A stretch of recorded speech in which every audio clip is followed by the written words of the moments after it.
right. Hey, everybody. Welcome to Unscripted, an RCC podcast. My name is Sam, and here I am with my friend and pastor, Mike Hoa. How are you? I'm good. Excited to see what the questions are today. I'm trying to read upside down. And yeah, you should stop you're that. hiding it, so that's good. Very good. Well, I know that when we talked about doing this podcast, one of the things that we talked about and kind of how we got into it was we wanted a place where we could be as raw and real and full about things as we possibly could. Mm-hmm. And so today is an attempt at that. I don't know if I'll get it right exactly, but I'm pretty excited to dig in, and we'll see how raw we get. Okay, let's roll. Awesome. So my first question is this. This is a softball to kind of get us warmed up. I'm curious, what was your first reason? So as you look back on your life and you look back at why you chose to become a Christian and then past being a Christian, plant a church, I'm curious, like, what was that first seed of a reason that like propelled you forward to do this thing? Propelled me forward for faith as a Christian person, or propelled me to start a new church? Both. I know Those it's are a lot. long stories. To be a Christian, just a friend asked me what I believed. Okay. And I didn't know for sure. Okay. I was a young adult. I thought I was a relatively intelligent guy, probably too cocky as a young guy. And I thought I kind of knew everything about everything as a young man. So it was very telling when someone asked me what I believed and I couldn't really answer. It just bothered me. So for me, that started a quest. Mm-hmm. I had to look at what different people believe, different groups believe, what happened through history. And I studied a lot of different things. And as I explored, I just kept coming back to Jesus as, for me personally, the best answer for me. Okay. So that's what led me to faith and a choice to follow Jesus. But I kind of explored everything for a little while. All right. And then, so you're a Christian for a while. Yep. Why a church? Eventually, 15 years after becoming a Christian, I was young as a young adult and then a young married person, had a lot of time and did a lot of stuff in the church. I was excited about it. Went to a great church, Calvary Bible Church in Neenah. And they gave me tons of opportunities to learn and grow and serve. But I always felt like I wanted to do more. Mm-hmm. So eventually for me, I just had this realization that I just really needed to be in ministry full time. That having other responsibilities in a job, I couldn't do all the ministry work I wanted to do. So that's what it kind of inspired me to go back to school and do seminary. And then while in seminary, felt specifically called to start a new church rather than go on staff at a church. Okay. Now I want to pivot the question just a little bit. So not just what was the reason, I'm curious who your first person was. So when you talk about like you had a faith that probably changed you pretty significantly, I would guess. Mm-hmm. When was it that you had a moment where you had a discussion with somebody, you had a relationship with somebody, and that person found Jesus and like it really transformed them in some way, and that like just seeded something in you? Who was that first person for you? Oh, easy. For me, that was another basketball coach. I was working at a basketball camp for high school players, in the summertime when kids go to camp. And another coach there who I happened to be paired with, rooming together in a dorm, just by chance. I really respected him. He's like 10 years older than me.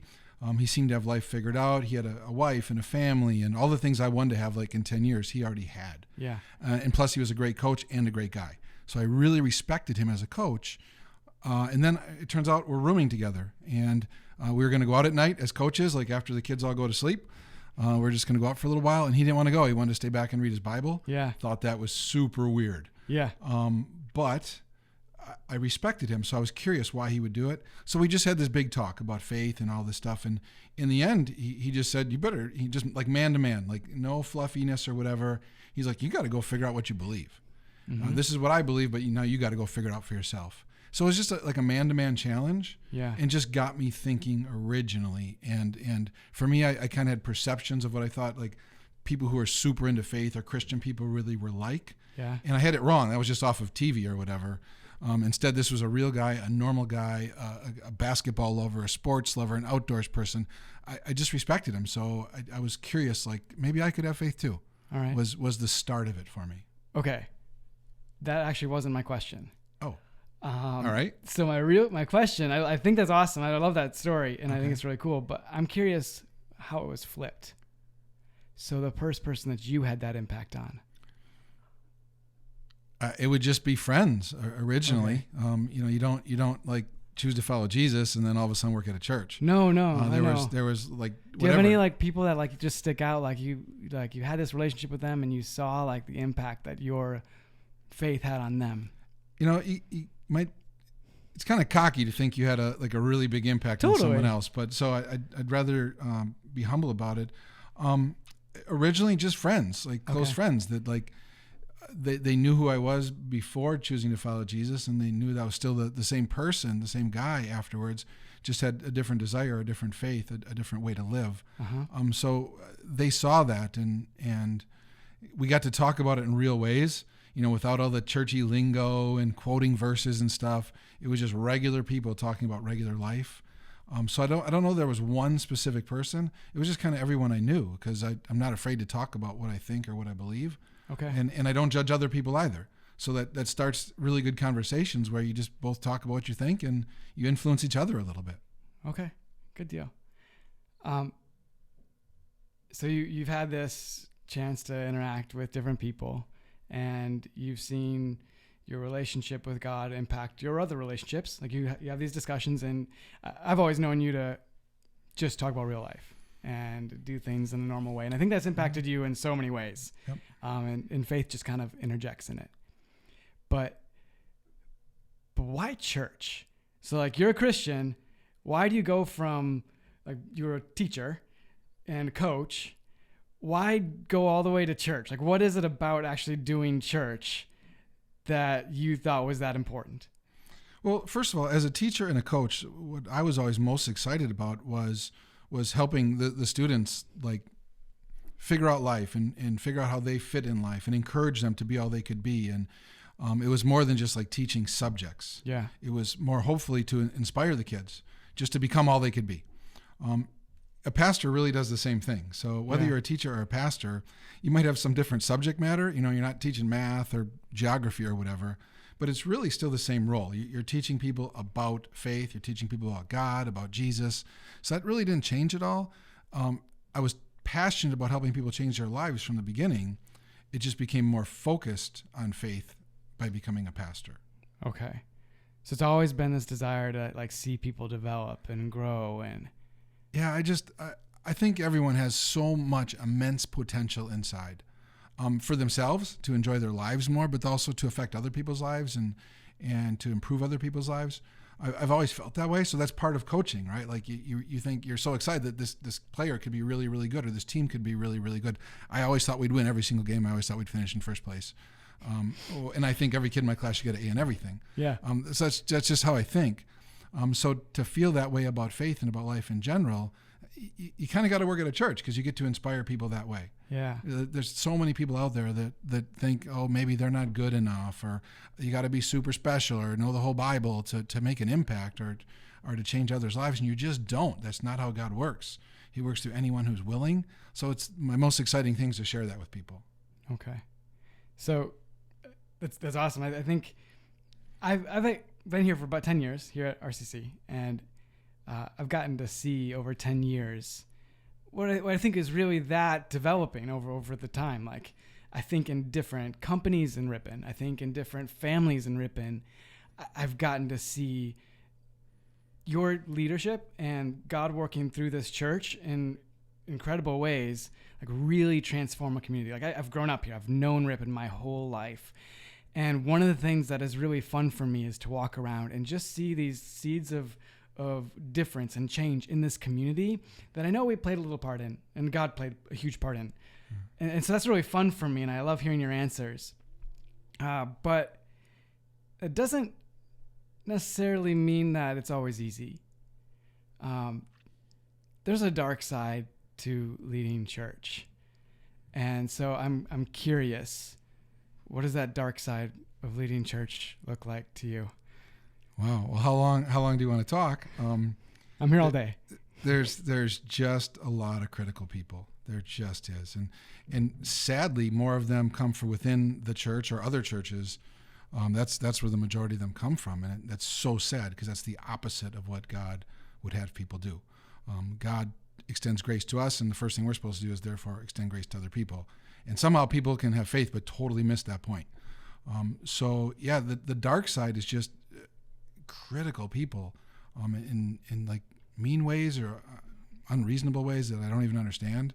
That's just tough. It's tough to keep showing up and keeping a positive attitude because so many people want to drag you down.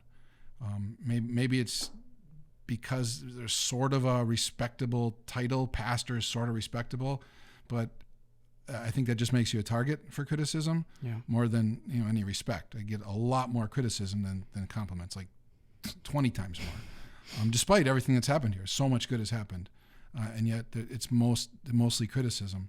It's probably like that in a lot of professions, though. So I'm not really whining about it. I'm sure a lot of people deal with that, but that is what makes it hard.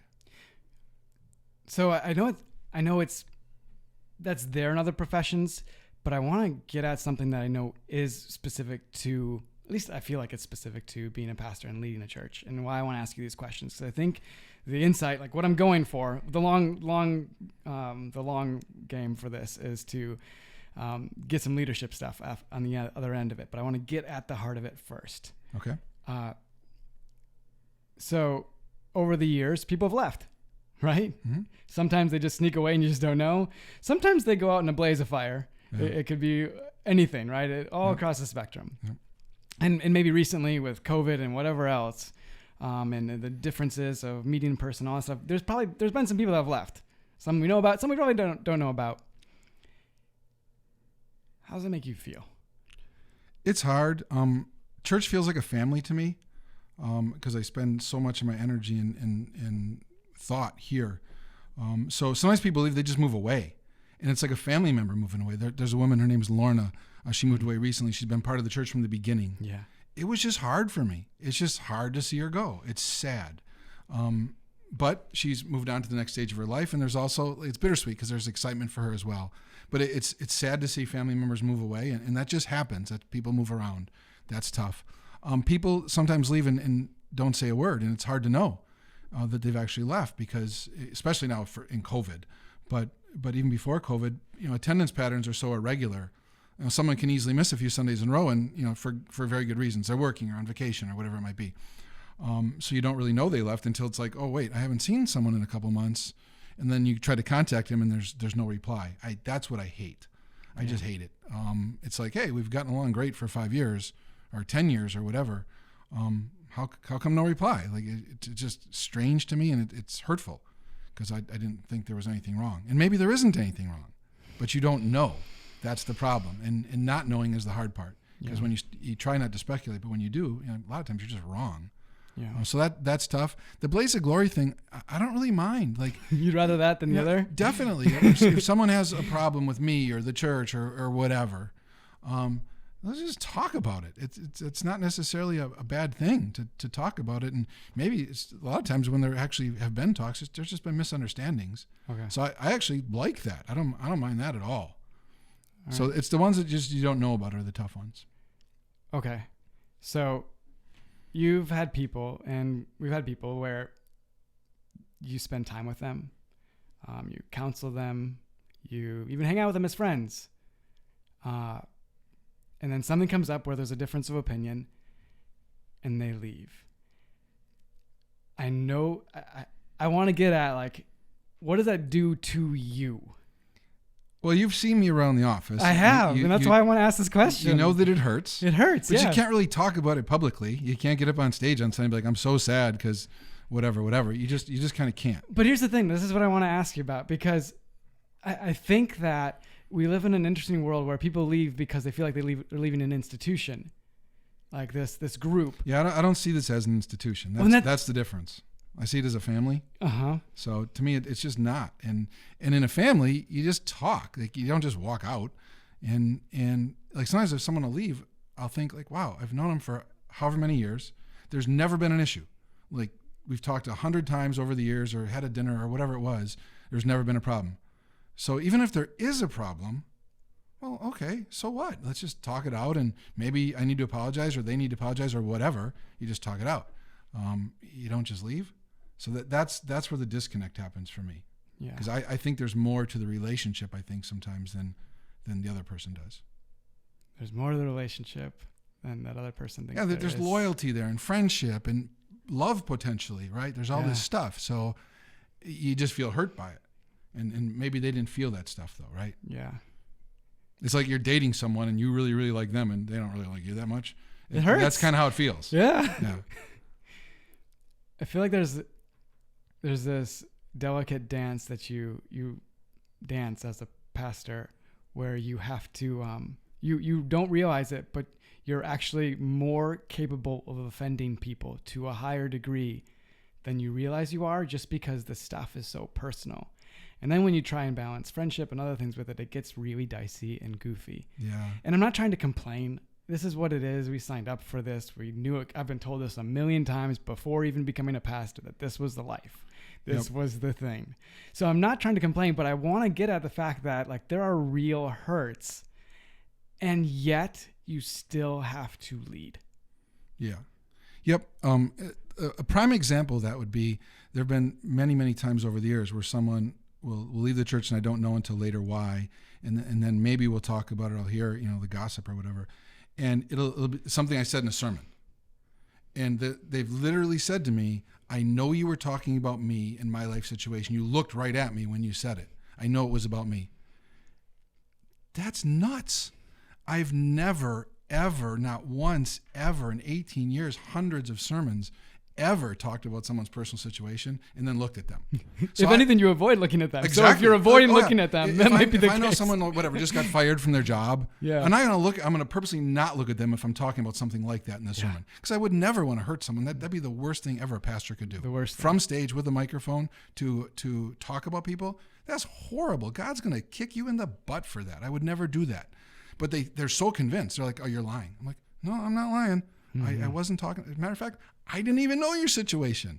So I couldn't have been talking about it, but they just don't believe. They're what so they call convinced. that? They call that the Holy Spirit convicting you when they took it the wrong way. I don't know, right? Like they just, I don't know. But they're so convinced they won't believe it. And I'm like, if I ever lied to you in 10 years, ever. Yeah.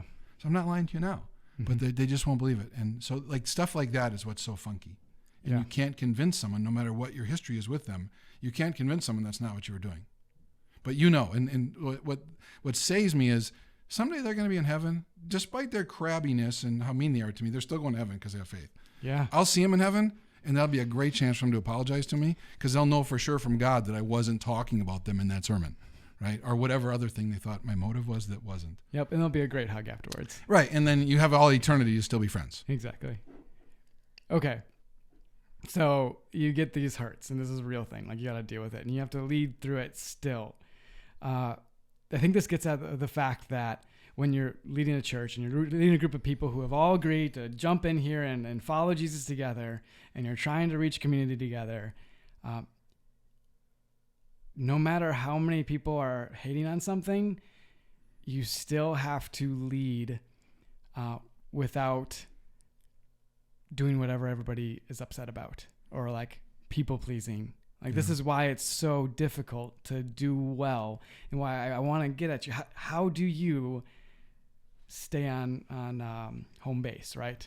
How do you keep things focused? Yeah, in the end, for me, I mean, I have to, sleep with myself every night. So integrity is everything for me. I'm not going to lie to people. I'm not dumb. Like, I know sometimes what people want to hear, but I'm not going to lie to them just to tell them that. And then I got to go sleep with myself and know I'm a liar. So it starts with integrity. I have to be true to myself and true to others. But then in the end, Paul talks about it. He doesn't work for people. The Apostle Paul in the Bible doesn't work for people. He says he works for God. So in the end, that's who I answer to. So whether I've done the right thing or the wrong thing, my responsibility is to God, not to people. And so if I know I've done the right thing and people don't believe it, I know God's still cool with me. And if I know I've screwed up in some way, it's God that I have to go to and apologize to and ask forgiveness first, right? Yeah. And that's just it. You always know that in the end, it's God that you answer to. And if you look at how Jesus talks about God in Scripture, God is forgiving and gracious and loving. So I know that I'm safe with God even when I've screwed up. He will forgive me. He'll continue to lead me if I'm continuing to be willing to follow what he leads. Yeah. So that's just it, right? I try to follow God the best I can. I try to keep my motives pure. And usually that's recognized. And if it isn't, I still know what's pure or what's true or what isn't. Okay. So there might be people listening. I can think of a few people who are leading school districts or are leading businesses, and they're dealing with just normal, difficult stuff, and people, especially right now, being frustrated with what they're doing. Yeah. What do you tell them? Like, how do you, like, they probably are going home. Like, these people that have been my friends are like coming at me with really tough stuff. How do you, like, what do you tell them?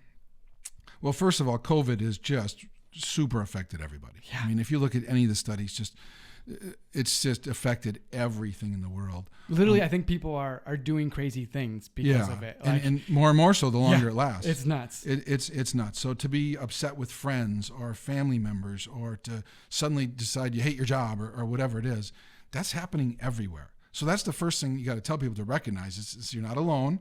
You know, you're having all these thoughts that are not your normal thoughts, but there's more to it than just your friend or your coworker or whatever.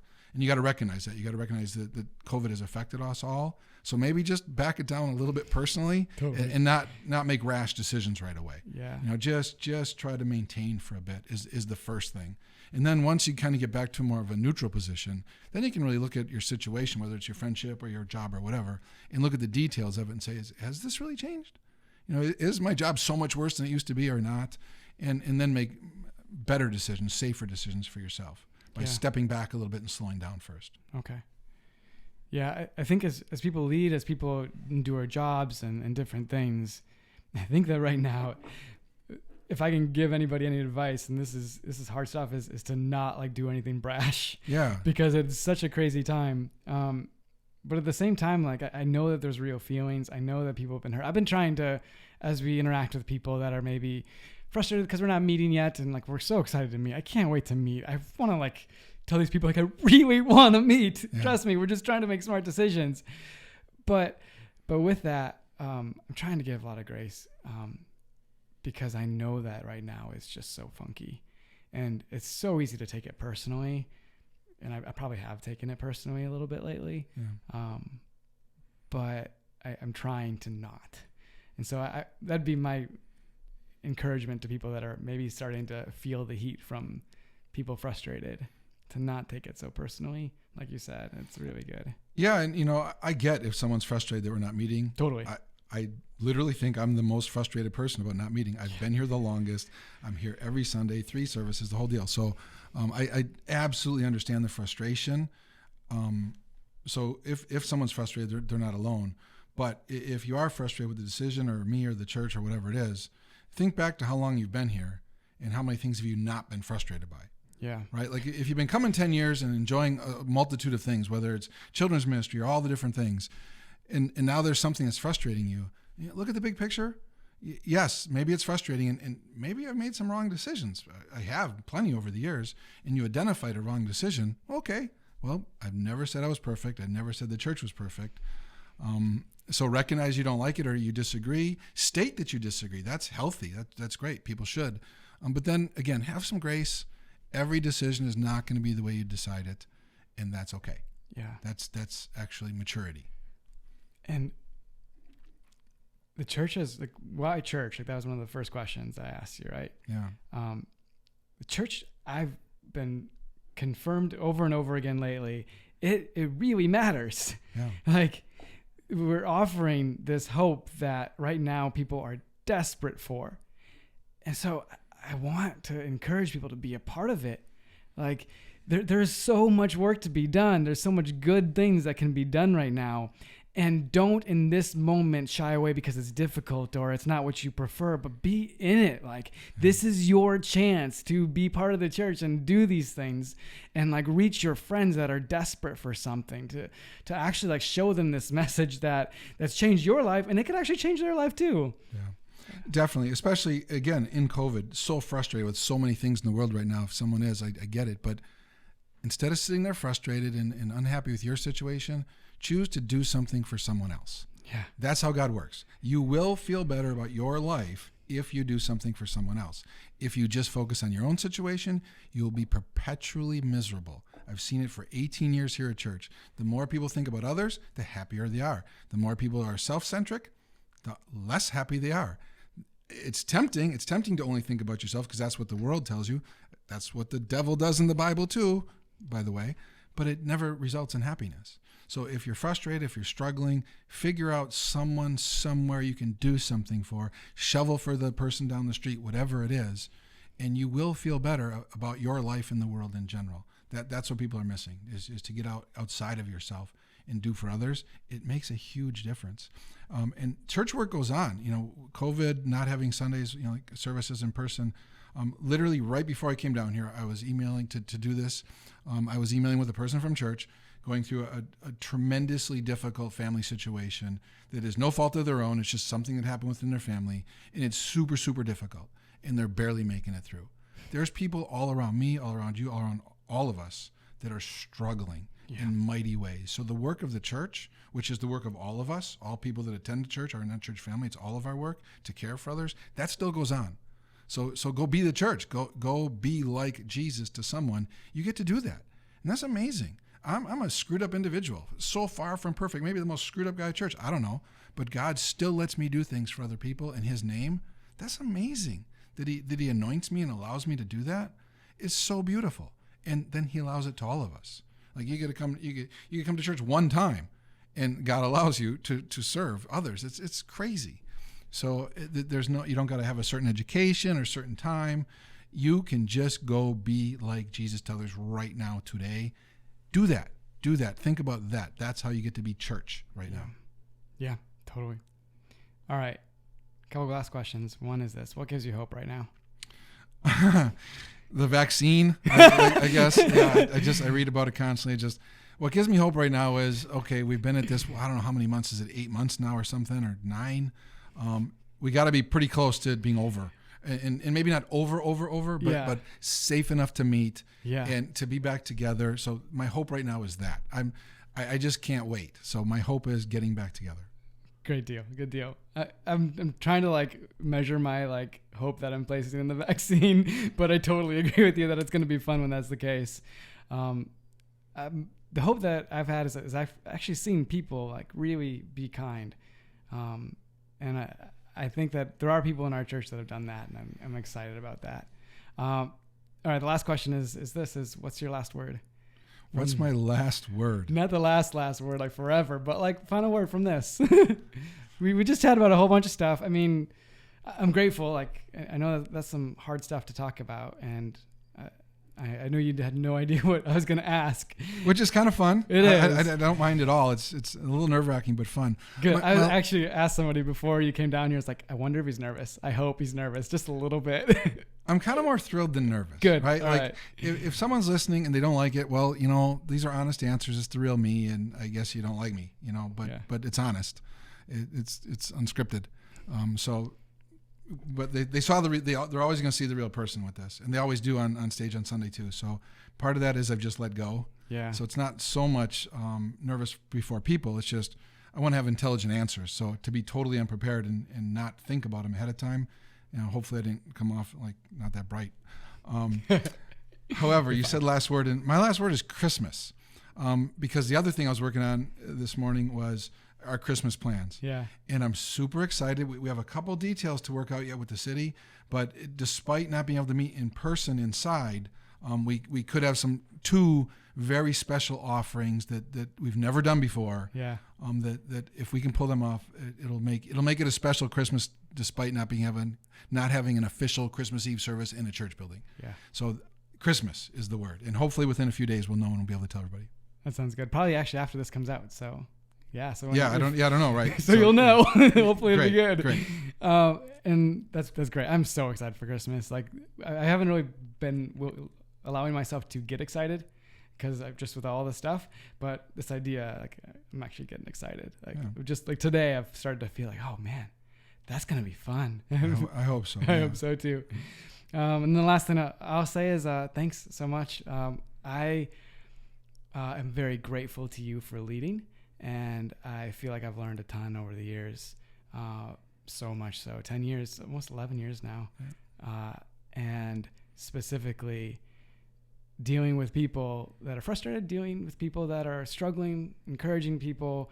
I mean, you've had a coacher's heart since forever, and it really comes through in the way you lead. So I'm grateful that we get to talk about this stuff. Okay. Thank you. You bet. Thanks so much for listening to Unscripted, this RCC podcast, and I hope you'll jump in with us for the next one. Thanks.